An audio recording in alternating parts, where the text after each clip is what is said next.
Base Fekodi international, bonjour, bonsoir, ça dépend. On a plein de autres on a continué parce que je sais. Bisous, Fekodi, c'est nous allons partout dans le monde, vraiment merci. Au besoin en Asie, en Océanie, en Europe, en Afrique, Amérique du Nord, Amérique centrale, Amérique du Sud. Moi, c'est Titine Jodi, toujours en direct du Maroc. Trop. Merci Nabadion, surtout Ndenge Boyebi, Pendel Mboka, toujours, ne tombera jamais. J'étais venu ici au nom et dans mon cas, c'est ma fécondiste, surtout au Wazena Belgium. Dans la salle là-bas, Moussala qui toque pour voir comment notre équipe nationale ça allait évoluer dans Cannes Maroc 2025. J'étais ici, merci d'abord aux Union surtout. Vraiment, peut-être qu'il met forte dans l'organisation, puis dans la présence ici dans Maroc. Vraiment, merci Nabilon, surtout autant Nabilon Teboza et Belé, mais dans le santé, papa niveau Belgique, ne peut pas loge dans ma combo. Notre ambassadeur niveau il y a Côte d'Ivoire et son excellence Gilbert Naïa Nabina na Pession Bote Boza et Belé tout baza dans groupe WhatsApp ya base Fekodi merci pour l'assistance Nabino batunyo surtout bolingra Fekodi sans compter batu mususu na tengo pipa kombote na bosanité Joshua Beleni une fois de plus Joshua Beleni et merci faut pas oublier Fekodi sur l'ensemble ya batunyo surtout Moutoko sala émission na yako sala ko WhatsApp na yeto ko keni to faut pas oublier nous tous nous sommes des Fekodistes. Des Fekodistes, ce sont les gens qui suivent de près, qui aiment et suivent de près les actualités ou les activités sportives en Boka. Donc, Fekodi, ce n'est pas moi, Titine Jolie. Fekodi a été commencé avant même la création de la FECOFA. Et c'est la Fekodi qui a créé la FECOFA. Donc, Fekodi, c'est la été. Oh, Moutaza, l'émission de Moko Zarabou, c'est un Fekodiste. Moutaza, la page de Moko Zarabou, c'est un Fekodiste. Parce que Moutounion, surtout, avec les solo, il y a sport congolais. À l'anglais, sport congolais, c'est un Fekodiste. Donc, c'est pas moi. Moi, c'est juste le caca. À un moment, au demain, après demain, bah, Fekodi, c'est beaucoup qu'on s'est décidé. Puis, notre Titine Jolie, Tolembio. Tout à fait, Moussoussou. Vraiment, on s'est incliné. C'est pas question d'argent. Et nous sommes là pour l'année Makamamboka. Et vous savez, notre cahier des charges, c'est tout ça, non aligné. Ni dans le gouvernement, ni dans le gouvernement, ni dans le ministère, ni dans la fédération, ni pour le président de la club. Mais notre président national et international, Fekodi, c'est le président de la République. Et Sika, Ezali, et nous sommes apolitiques, nous, les Fekodistes, nous sommes là rien que pour soutenir la jeunesse congolaise à travers les sports. Chacun a quoi pour soutenir la jeunesse congolaise. Nous sommes là pour soutenir la jeunesse congolaise à travers les sports. Et aujourd'hui, on a remarqué, à travers les sports, et précisément dans le football, ils ont symbole de l'unité nationale. Parce que lorsque notre équipe nationale, le football est Betaka, même dans les zones occupées, et aujourd'hui, un vrai Congolais à l'Axakabo Limoné Namboka par rapport lorsque le Parazako Beta. Trop de déceptions dans le domaine, dans le département, mais lorsque l'équipe nationale est Betaka, tout le temps dans le Congo, tout le temps dans le Zaïre, toujours dans le Congo, Zaïre ne tombera jamais, soit on a fait connu toujours dans le Léopard Zaïre, parce que Varese, il y a un monde de Beta Nango, la Coupe du Monde. Peut-être pour le Coupe du Monde, Coupe d'Afrique déjà, Tolongwe, recours résaté, bon, repêché sous-sauté, focus, aller de l'avant, match de zone au mois de mars, dans le Mexique. Parce que autres signes de Congolais, surtout unité et Zala, Tobete Masolo, Tokin de côté, qu'on a vraiment, avant tout, on a fait Cody, comme vous savez que tout ça dans le Maroc, Awa, équipe nationale à Jamaïque, va dépêcher qui staff technique dans Bango, dans le Maroc, va espionner Bissot, dans 4 matchs de Betaki. On va également Kobeta Lisolo Oyo Italie également nos joueurs Naba renfort na programme de coach niveau le championnat national tout le championnat national par Fekodi. Vous savez très bien, nous tous nous savons et nous déplorons. J'étais en contact avec beaucoup de joueurs et nos parents joueurs et tout celui là on le toute la journée la bimité vraiment parce que dans tout celui là bango la déception est totale. Naba joueur et pour parler Naba joueur au bassin l'équipe nationale actuellement nationale des 3 5 joueurs tout celui là bango ils m'ont dit que non juste là bango peut pas si tomber en Afrique bah mon niveau football africain sur Betama ils pensent qu'il faut qu'on fasse quelque chose pour le football local. Là ce sont des joueurs au Bozobenga binationaux nga benga bango bana mboka au ba Denis Kambai ba qualifié ba MONUSCO ba vieux ka bon ba tricher ba vieux comment ça s'appelle encore, Kaboul Benga Baoba mercenaire, mais nga Benga Kabon Banamboka. On se l'a bangé belé lilo, n'importe comment on a bangoté. Balébi Singaï qui babino, Fekodi, pas Benga Fekodi. Fekodi, nous sommes conscients que le football local, il faut faire quelque chose et apporter un plus d'équipe nationale. Mais ceux qui dépendent de Kakanaba, on sait quelque chose. Pour pas mettre niveau football national, tu es ça bon bah ça là et l'okonini. Alors on a ici babina professionnel, na biso de bega professionnel, ba namboka ba namboka. Na ici bango il faut que solo là na Youssouf Mulumbu. Bon mon Youssouf Mulumbu, boluka ye, bo solo là na ye, boluka comme vous en a pour aujourd'hui très boluka monsieur Véron Mosengo. Vous avez CG, il y a Fekoufa, il y a CAF, il y a même gérer Fekoufa. Qu'on se dise quand même la vérité. Pour battre qu'on a ce sont des faux et des faux frères. Déjà, bana obozo zo ma bepo namboka. Ba penser que non, il faut faire quelque chose pour le football local.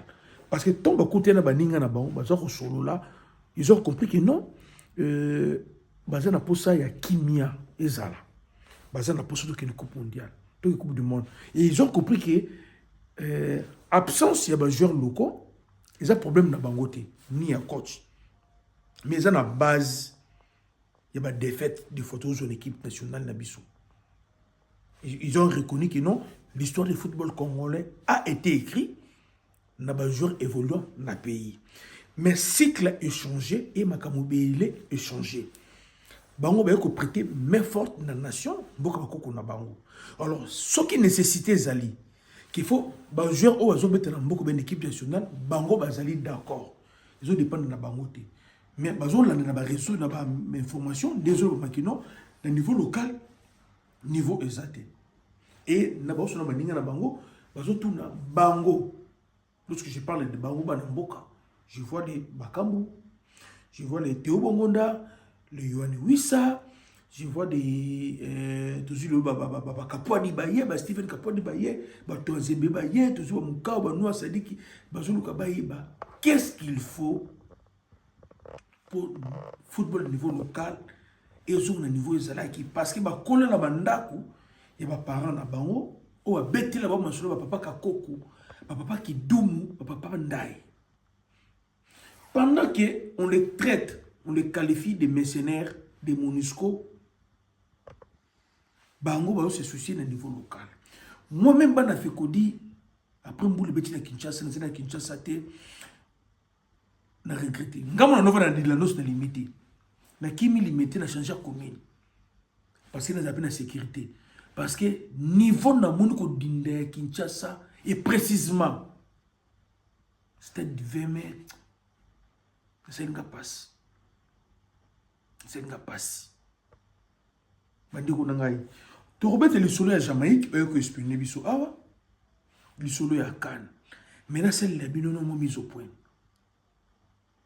Bandiko nangai, na zena match ya comment Maroc Nigeria.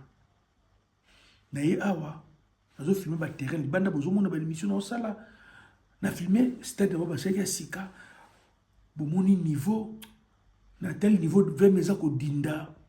C'était du 20 mètres au dinda.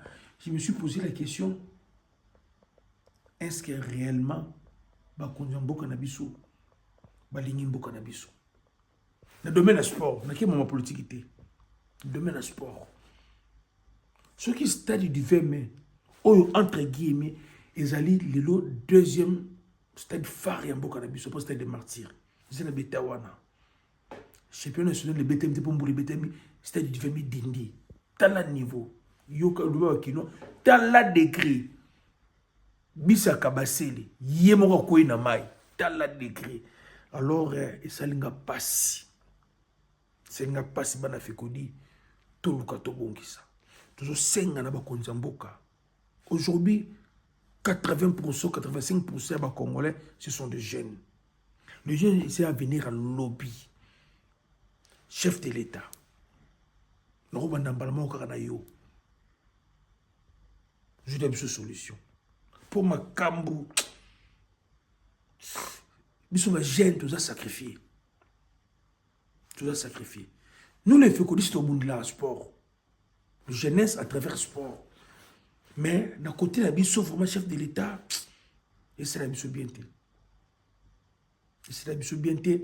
Comme on a un niveau de facilité dans Bamboka, par rapport à Baninga, mais je me pose la question, si réellement nous sommes dirigés, et si réellement on a des autorités, d'un côté, on a Didier Boudimbu, à qui on a signé un contrat, sur la partenaire, sur l'Ouzbékistan, sur le Kazakhstan, sur le Kirghizistan, sur le Nini. Papa, pourquoi porter les bisous et l'eau Nini? Moi, je suis 10 Morocco, dans le Maroc. Je vois ce que les Marocains sont dans le secteur du sport, dans le bac yango. Le coach Bengue, Azalaga Mabé, au Maroc. Le président du club a dirigé à Renaissance. Il est président de la fédération là-bas. Je pense qu'il y a un peu la CAF. Quand tu es c'est parce que les Marocains ont une souffrance là-bas. Ils ont travaillé dans la souffrance dans le secteur là-bas. Ils ont trouvé que non, il faut bien infrastructurer là, former à niveau local.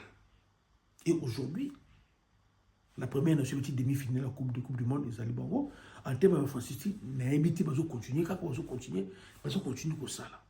Et ils n'ont pas accepté de voir Ibengue à bénéficier des fruits de l'effort na bango. On va commencer à Ibengue Longwa. Mais surtout qu'il y a la logique. Comment ça s'appelle? Projet de loi, ce qui est loi Kabon et Soukawapi. On doit travailler. C'est autre bétana Botswana. On va Bénin. Basala ya on a 18 mois. Stade, va construire stade dans le cœur de la ville na bango. Na Agdal. Pourquoi ça na Agdal? C'est Gombe. Ça na Agdal. Na 18 mois. Bisso centre, comment on appelle ça? Comment le truc là on appelle ça? Ceux qui Kinshasa Arena. Tu vas ensuite. Pour ce qui est athées. Terrain va aussi l'ancien terrain. Tu vas suite dans le côté. Je me pose la question. Ils ont dégainé. Nous ne faisons pas la politique, mais d'autant la jeunesse, l'avenir et la jeunesse. Dans chaque quartier ici, Terraba les alliés. Dans chaque quartier. Terraba était mon foyer. Terraba les ânes, pas besoin de gymnastique les alliés. Pas de besoin de niveau d'engagement. Et maintenant, on voit des gens qui exigent nos coachs. On va jouer ma cape. On a fait quoi dire? Tu vas te sur la Jamaïque, Coupe du Monde. Tu vas te sur la Jamaïque, Coupe du Monde. Tu vas te jouer na biso. Ils sont dans pas si. Ils sont dans pas si. Mais, n'est le vélo comme moi. Vous avez une mission sport. Nous aussi un chef de l'État, organisation. Il y a un match contre Jamaïque. Beaucoup de gens ont dit Boudimboté. Beaucoup de gens ont dit président Fachi, vraiment, n'a singué pardon, papa. Pardon. Ce qui biso ba Congolais, ba tout voté yo. Organisation match à Jamaïque, beaucoup de gens ont dit Boudimboté. Didier Boudimbu, na cabinet na ye, balexi ba limite na bango. Niveau il y a des organisations. Peut-être non ministre a tiré le bâtonnier va gérer, mais niveau des organisations non. On avait condamné vieux Kabongongoi, Mamulekara na Bidja, Bokara Badou Bimaka entre yé na bateau au organiser ba match. Naza a na Rabat, c'est pas important na tchaba audio na boyo kango. Mais c'est décevant. C'est très décevant. Bana fait dire, c'est pas important. Toi, j'étais bon pauvre, pas coach de sable. Sur le plan technique et tactique. D'accord. Autour de l'excellence de Dieu Boudimbo, na cabinet naïe. Bah, tu peux préparer un match à Léopard. Naïe, l'élo. Si vous conjuguer verbe moko, dans le mode moko, puis dans le temps moko. Non, tu as audio. Parce que audio, on a yoki l'élo. On a fait quoi dire? Tout ça, 2h du matin. 2h15. Heure de Rabat, je suis à Maroc. Baudo na Yoki. Bado na yoki ebimi na part na groupe WhatsApp, il y a AVC, il y a parti, il y a Didier Boudimbo. Bado na yoki, je me pose la question si on peut toujours continuer à faire confiance à Didier Boudimbo. Pour une organisation, il y a match, il y a Max, na match Jamaïque. Na partie na ye, mutu o bango na bango, balobi ke non mutu moko atekaki ba billet awa, fiko dia batuti. Po to vendre na bango tel moko te. Nga na quartier général na ngai, parce que mususu na pas c'est plus squad na salaire, studio na ngai zali awa na akdal dans Gombe na bango toujours beaucoup cité ba fiko liste, parce que dans sikoyo. Na part na kati ya groupe WhatsApp, il y a AVC, ba communicateur AVC ba ko soana. Il y a un certain là, mais c'est qui a dit 50 ngoulou, a teki babia ba match, communauté A, maintenant qu'on discuter babia côté des organisations totales, bah qu'on fout dans ba parquet côté qu'on a. Je me pose maintenant la question. Sur la partie bazo karaté, tu es côté ba préparateur. Il y a match de part. Nous sommes en Afrique. Nous savons les réalités. Mon tateka to yebike kwa nga bateke basala muza bateke mfumbwa tutikila ba Congo mtsambu batando tsaka madesu bayombe musaka ba mongo on comprend to yebike soza bezo lema tamba okena Kasai mutu nyoso tuté asalaka cop ya bale. Tout le monde nous savons. Na Congo, tu y es venu dans la coupe à balle, non tant comme on était pour faire l'apologie naïe. Azali. Vous se mettez d'accord naïe, na bani naïe. Vous tournez excellence de Boudimbo, na cabinet naïe. Peut-être le ministre de l'État nous ça. Cabinet naïe, na ba préparateur à match de part. Ceux qui besoin conjuguer verbe moko, na mode moko, na temps moko. On ne peut pas prendre les gens, peut-être à Mbassou. Ou même on a un cimetière à Gombe, va travailler match à Léopard. C'est dit n'importe quoi. C'est dit n'importe quoi. On doit être à Mbassou, ticket na bumbu na sinboite de Mbassou. Ticket à côté qu'on a. Il y a aussi un chef de l'État. Match de dans Mexico. Vraiment, par Fachi, qu'on confie en idée ou d'imbuté. Confiant où il était. Parce que des organisations très bien organisées, tout le monde a en Rabat. Jamais. Et aujourd'hui, on doit préparer un match à Léopard. Bana Kinshasa. Boutou na bango. Problème de bango, ils allaient nini. Nous sommes le président de la République. Réunion d'urgence et salama. Réunion d'urgence et salama. Ils ont la présidé la Didier Boudimbo. Ils ont la présidé, peut-être le conseiller chef de l'État, mais comme celui le ministre de tutelle, Azala. Didier Boudimbo, excellence Boudimbo, monter mon malam, non, monter mon monnaie, naïe. Il va profiter d'un besoin salarié. Cabinet dans ton nouveau, madame, abou ma cabinet, je ne sais pas si on a niveau ni. Pour pas voir sur le groupe WhatsApp, il y a un parti politique, naïe. Ça démontre tout. Trop, c'est trop. Trop c'est trop. On dit er moko boya mutagi bana po shanganga. So beti be mbasu, ya fotine moko. La France a mis au point là avoir tout de parce que notre objectif est d'aller tout que coupe du monde. Ceux qui réunion dans zone de salamité. Ceux qui dit Boudimbo a changé cabinet n'a été. Tout que coupe du monde. Parce que tout en principe faut passer par ministre. Et comme ministre dans le cabinet, il y a un cabinet naïe. Batou dans le cabinet naïe. Botou na bango. Où en sommes-nous? N'a pas préparateur à match de pas. Au solo, il n'a pas tout basala comme solo. Botiki bango. Beaucoup de gens battent à Bambasu. Pour même dans un cimetière à Gombe. Yo sommes une place basala qui ici ne me soit battu. Vous avez un drapeau en boca. Mais équipe tout est qui n'a qu'un A. Basana boko na bango. Basana tradition na bango. Yo mon vidéo de bimi. Pourquoi quand il y a monsieur bima? Tout ces gens dans un cimetière comme il faut qu'on kanga bango. Bazoum là qui se voit bambaso qui se bokoko.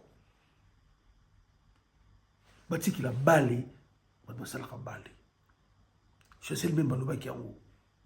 Ata une minute ya pamba. Boyoka bango. Bango ba sala na terrain. Balle bete maka avant, pendant et après. Qu'on gagne match, c'est la bloc belé pour une victoire. C'est la bloc belé. Arbitre gagne ça match. Les choix. L'arbitre gagne ça match. L'organisation, l'équipe est comme ça rapide match. Tout solo là. Toi musica. Moi je pense na moto saleli oyo na ndenge nga na yebeli ba solo ya ndembo ya mboka. Ndenge to kotaka na profondeur. Nous allons pas aux Coupe d'Afrique. Nous allons nous prêter. On a des talents. Mais l'environnement, je peux permettre. Toujours la Coupe d'Afrique, même pour qu'il y ait mondial. Mais mondial, on toujours kende. C'est parce que le chef de l'État, Lingiango, qui ont multiplié les missions. Mais il y a beaucoup de chefs de l'État. Chef de l'État, il y a un objectif personnel avec le Congo, toute la Coupe du Monde. Place où on a des désirata, ce n'est pas une question d'argent. Il y a pas besoin de faire tout mon côté. On parle, c'est pour le drapeau en boca. Nous tout au azali, à Kosala, et qui non azala, calme pour toute la Coupe du Monde, nous avons dénoncé. Nous avons dénoncé dans Gaï. Là, tu as mis à Yachas, l'idée Boudimbo. Il y a mes cabinets, ce sont des affairistes. Tout évoluer, Banamboka. Pendant que tu as la Coupe d'Afrique Awa, au Maroc, la fédération jamaïcaine, Batindi entraîné dans Bango, Balongo qui entraîné dans Bango, Batindi entraîné dans Bango, qui est intérimaire, dans le Congo, il y a Rudolf Speed Ayaki, on a Rabat. Moi, j'étais informé. La deuxième match de Betaki, dans Tanger. C'est staff technique, il y a Jamaïque, parce que Monique va gagner le premier match, beaucoup de Nabissou. Donc, staff technique, na Bango, les gars qui, comment, la fédération jamaïcaine, il y a Reggae Boys, il y a staff technique de Bango, l'entraîneur de Bango actuel, il y a match Nabisso na Sénégal, match Nabisso na Botswana, match Nabisso na Algérie. Batali Yango, il est entraîné Rudolf Speed, a plus l'impression d'ailleurs. Alors lui, il y a 22 joueurs congolais, ils ont été dans le championnat Likolo. Intervient tout ça, tout ça, il y a 22 joueurs congolais, basés à niveau Likolo. L'adversaire, il est temps de nous étudier. Au moment où je vous parle, l'équipe nationale en Jamaïque, parce qu'on préparait déjà barrage, nous avons Bilili contre Bissou. Parce qu'on préparait barrage. Mais chez nous, tout au tiré de ça après Assalama Solo nae, et puis ça passe. Passe dans mon team bala fekodi. Dans mon match, il y a un stade Ngamoko. Maroc contre Nigeria. C'est-à-dire Sénégal contre Égypte. Avant dit, dans une interview avec Clempré Diata, on a posé une question qui est Maroc et Sénégal, c'est un match facile. Il y a été, ils ont classé Salamaki. Dans tel n'importe qui peut aller Sénégal. Dans tel propos, il y a coach à Sénégal. Tant que tu as un fécodiste mort dans Londres, Mamandobaki. Je me suis dit, si nous arrivons à marquer contre le Sénégal en premier, et à chaque match, nous arrivons à marquer. Des fois, ça crée des doutes pour dire que notre ligne d'attaque ne fonctionne pas. Ça crée des doutes. C'est une de la finale. La seule nation qui fait douter le Sénégal, c'est la RDC. Dirigée par coach de Sabre. Le Sénégal dans la finale. En fait, en logique, on a une statistique. On a une tête devant le Sénégal. Le Sénégal dans la demi-finale. Donc, nous, les Congolais, peut-être à demi-finale. Pour ce qui est de la finale. On a battu Nigeria, on a même effectif. Nigeria, le lobby de la troisième place. Alors nous, le RDC, nous sommes où? On a critiqué les choix techniques et tactiques du coach des sabres. Mais notre présumé futur adversaire au niveau de la Coupe du Monde, le coach Rudolf Speed, de Jamaïque, il a reconnu que la RDC a un niveau. Tous les gens au Maroc, nous avons joué un bocate. La nationalité, nous avons joué au Congo, au Maroc, nous avons félicité Bissou. Pour les 2 matchs. Match contre le Sénégal, match contre l'Algérie. Parce que le match contre l'Algérie, l'arbitre nous a causé beaucoup de tort. Mais dans le cas, moi, côté Mboka, tout ça, on veut nous faire croire qu'on a des joueurs qui n'ont pas de niveau et l'entraîneur n'a pas de niveau. Le niveau Fécodi, nous reconnaissons sur le plan technique tactique des choses des entraîneurs et s'imiter. On a des joueurs qui ont du niveau, mais peut-être les niveaux que nous voulons tout comment. Maintenant, c'est la réflexion. Nous sommes tombés sur... en fait, nous sommes mis d'accord sur des hypothèses. La première hypothèse est selon laquelle notre équipe nationale, nous manquons peut-être 2 ou 3 joueurs. 2 ou 3 joueurs, il y a renommée mondiale, tout à classe mondiale. Des hypothèses. La première, c'est que nous manquons 2 ou 3 joueurs, il y a classe mondiale. On a de l'autre côté un avant-centre. Bakambo est un nom, mais sur le terrain, les noms, ils ont accompagné les gestes sur le terrain par rapport à la philosophie entraîneur. Et on doit ajouter un autre ailier. Et au milieu du terrain, on devait ajouter, on a Mouka ou Azomata, on a Noa Salik Azokomata, mais on doit ajouter au moins Moko Frimaya. C'est ça. Le nouveau staff technique Nebiso, il n'y a rien. Il n'y a rien, peut-être qu'il faut que nous master Moussou, ou Bayard, pour bâtir nos balouingues, qu'on renforce le Bachabad, pour l'image de l'équipe nationale, puis en Boka, et Zalamakasi. Mais le plus grand problème de notre équipe nationale, c'est l'environnement. C'est l'environnement. Pour atteindre mondial, naïbengi, c'est l'environnement. Même les PP et Thor Cooper, pour atteindre mondial, c'est l'environnement. Et cette fois-ci, on ne veut pas qu'on rate mondial parce que l'environnement équipe nationale n'a biso et a bien été. L'environnement équipe nationale n'a bien été. Il y a des choses où on déceler le niveau Fécodi. Ils ont préféré biso qui est coupe du monde. Ils ont préféré la coupe d'Afrique. Ils ont bien balé. Bati quand on a biso dans la guerre, il y a des locaux, il y a des binationaux, il y a des faux débats. Il y a des choses. Des hypothèses, ils ont empêché Bisso, tous en Coupe d'Afrique, tout qui est mondial. Il y a Liboso, dans le stade où nous avons nous manquons 2 ou 3 joueurs, il y a classe mondiale. Si on peut avoir un 3e B, il y a milieu du terrain, un 3e B, il y a avant-centre, ou un 3e B comme ailier.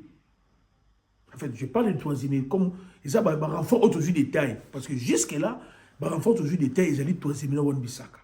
Si on a un niveau milieu du terrain, on peut ajouter des renforts basés dans le même rang que 3e B et Wan-Bissaka.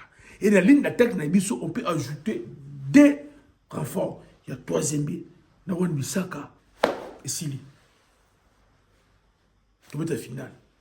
Mais pendant qu'on soit finale, l'environnement, l'équipe nationale, les Amabé.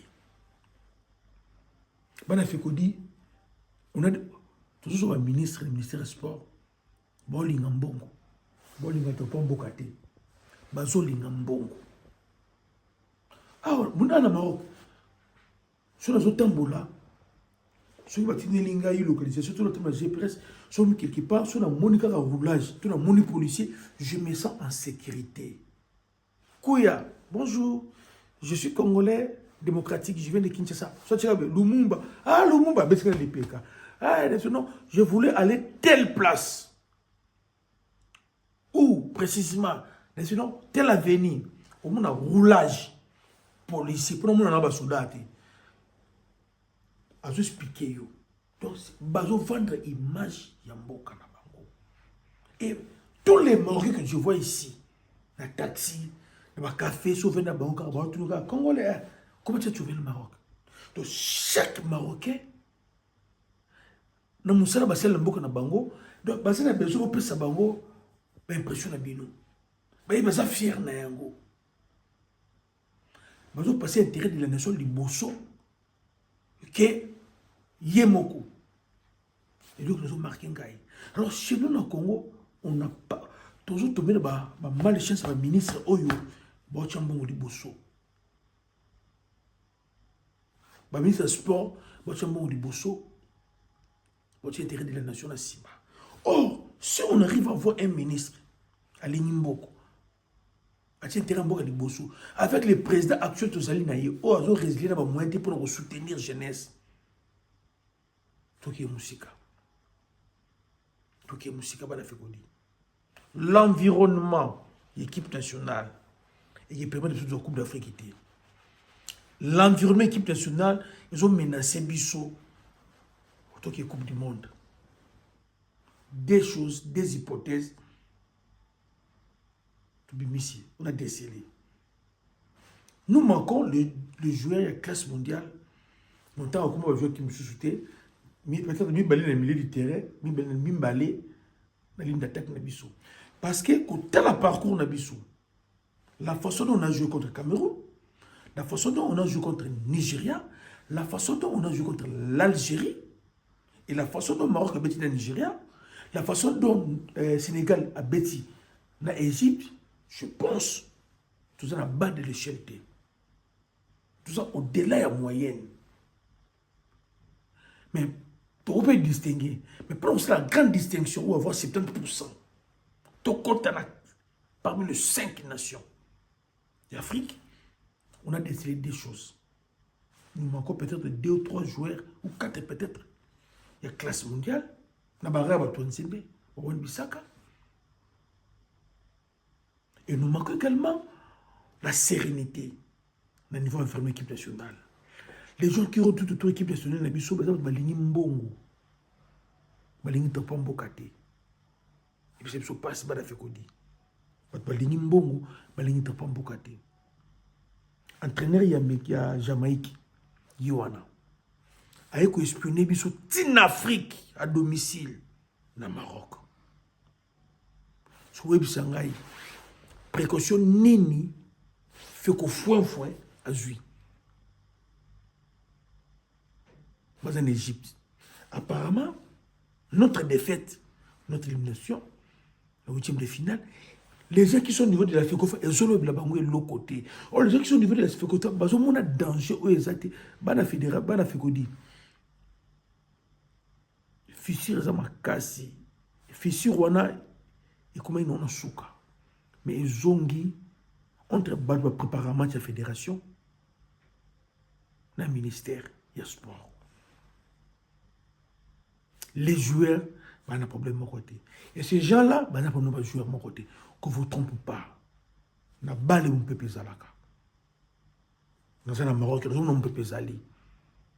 On peut peser, tu peux te dire, on peut peser, on peut peser. Et il n'a pas ma bé. Parce que battu de but sur mon pépé. Le ministère aussi battu. Balobi qui est ministère pour mettre Bango Makambu à réaliser un côté.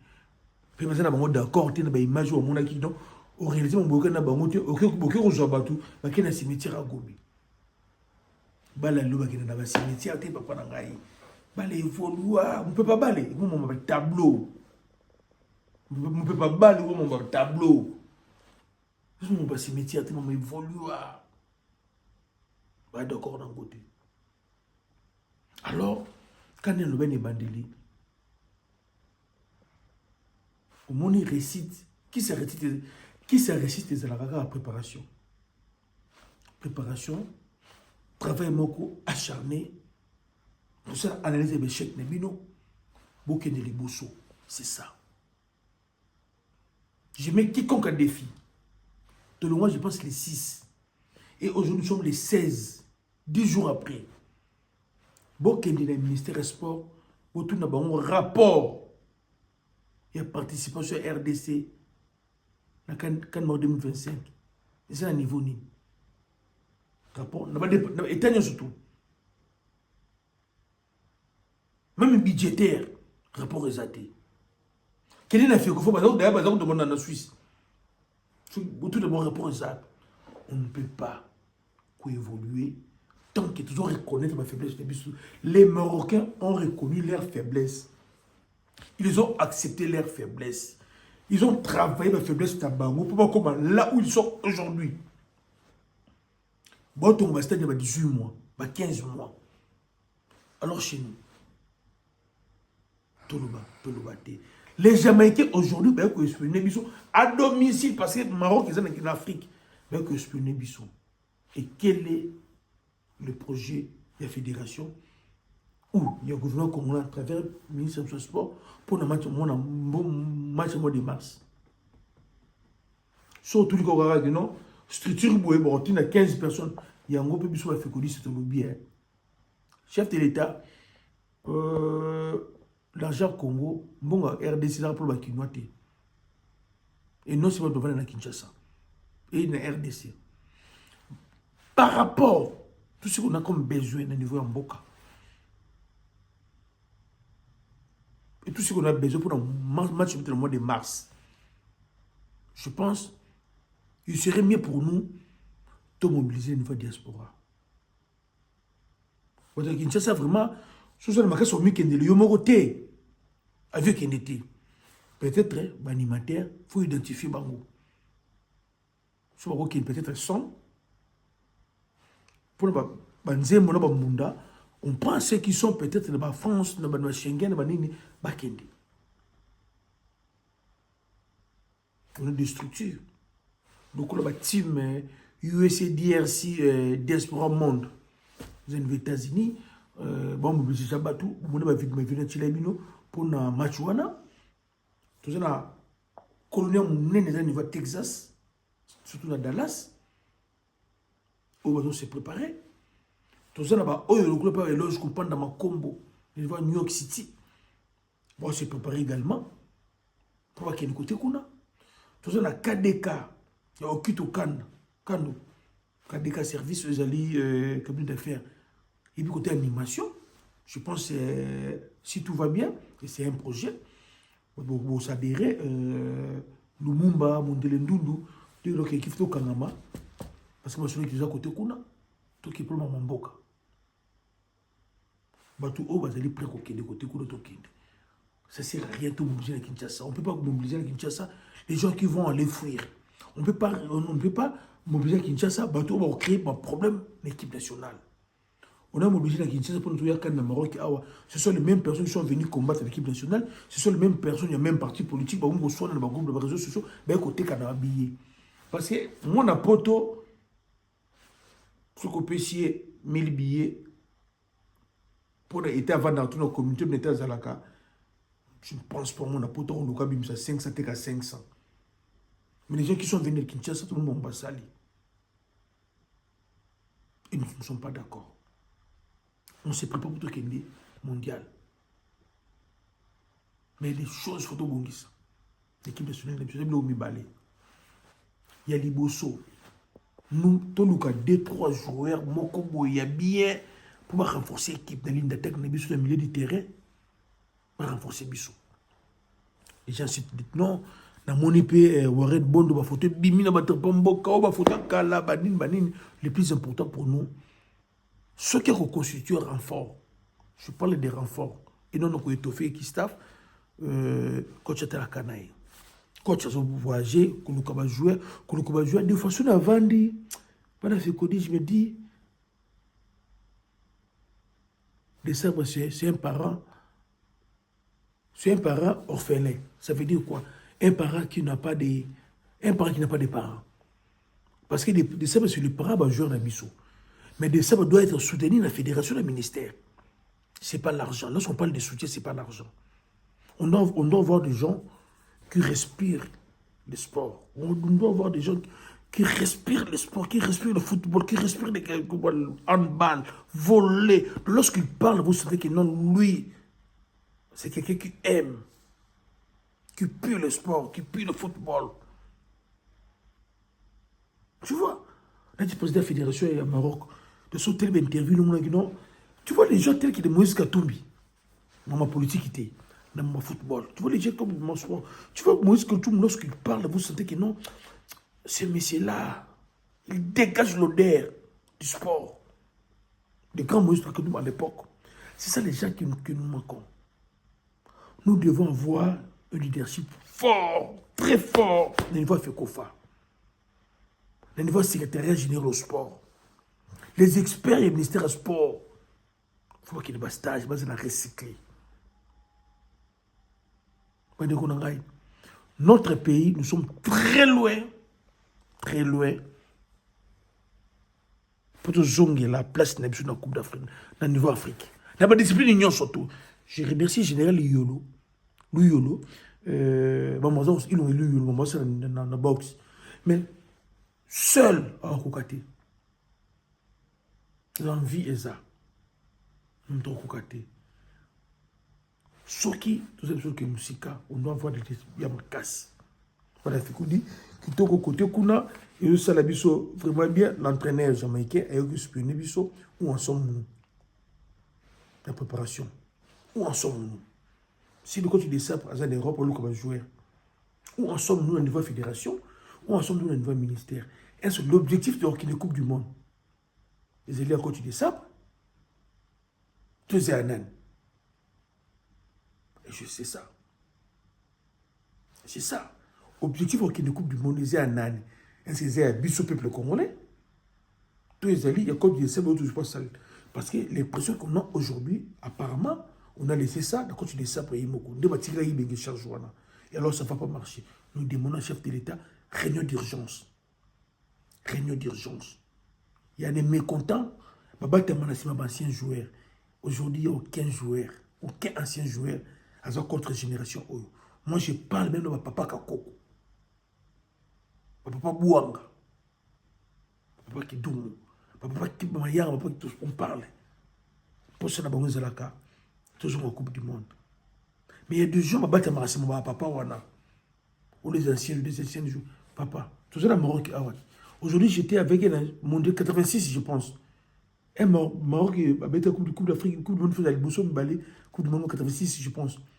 Dans ce Moko, il a posé la même question. À un restaurant, à un hôtel, à un peu de choses, il a posé une question. Ah oui, non. Nous, on a joué, c'est fini. Maintenant, on ne peut pas continuer. Un ancien international marocain. C'est également, sauf le papa, maintenant, ah, petit, mon fils. Tout ce qu'on dit sur nous, nous avons besoin de reconnaissance quand nous Mboka. Tout ce qu'on dit sur nous, ça va le coûter. Je sais que nous avons Mboka. Bota Nege, parce que nous avons besoin de la Coupe du Monde. L'équipe nationale et Jamaïque, ils ont s'entraîner déjà. Bazap a besoin de renforcer l'équipe de Bango. Bazap a besoin de renforcer l'équipe de Bango. Alors, tout le monde là, Didier Bodimou no kwena ye na cabinet na yo boke no kubongisa bato wa préparer match ya dopa makambola kaki ba boko kisa mbongo tozo yo ka bozui kongolo to yo ki yango et créer problème mbongo o gouvernement congolais bimse pour na kani oyo kongolo to yo ki yango mais ba préparateur à match ya dopa ba lobi ndenge bosolaki yo kani bosolaki bongote ba audio ezali na kotia ngote parce que tu continues la phase terminale virage à souka et tant que patriote mon mboka na bibi na ba base ba sensation donc concentrer la patrie ou la mort. Nous sommes des fécondistes, nous sommes des patriotes. Ba frère Ouazalinde à 5h du matin et ba 4h30 maman zigida bima lorsqu'on grandissait c'était le maman ma papa ndo bim salam sabat mais le maman zigida on peut jamais trahir le pays. Vous connaissez Namutu, Bonouré, engagement Nabino, dossier Arthur Mansour Koubana Fekodi, son club Sunderland, battu statué, il va faire 4 à 5 semaines hors BTT. Pour chaque joueur qui, dans le match contre Bissou, je pense que tout le monde est fixé maintenant pour la situation Arthur Mansour peut-être plus pour Arthur Mansour, et je pense que soit 4 à 5 semaines, donc ça nous prend, je ne pense pas qu'il sera prêt dans le mois de mars. Alors, qui pour remplacer Arthur Mansour? Qui pour remplacer Arthur Mansour?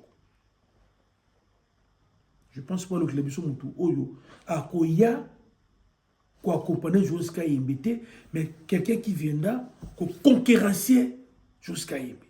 Il faut qu'il y ait la concurrence à chaque poste. Il faut qu'il y ait la concurrence dans chaque poste. C'est ça. Donc, écoutez, Mansour Kouyana, Mayele, je vois, on parle en Arabie Saoudite, les gens disent que Zobo et Mengana, je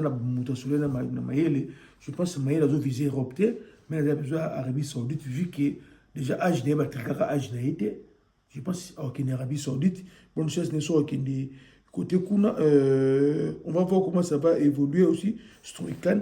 Mais moi, déception, ça m'a cassé pour essayer c'est moi d'essayer. Essayer on a profil le système je dois mettre en côté de sabre, mais statistiques il y a un club vraiment ils a vraiment bien été sur 17 matchs. Il a joué que 520 minutes, il a marqué 2 buts sur 1749 minutes probables. Il a joué 520 minutes, même pas la moitié.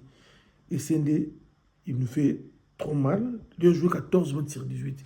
14 matchs. Si tu fais 10 matchs, ça fait 900 minutes.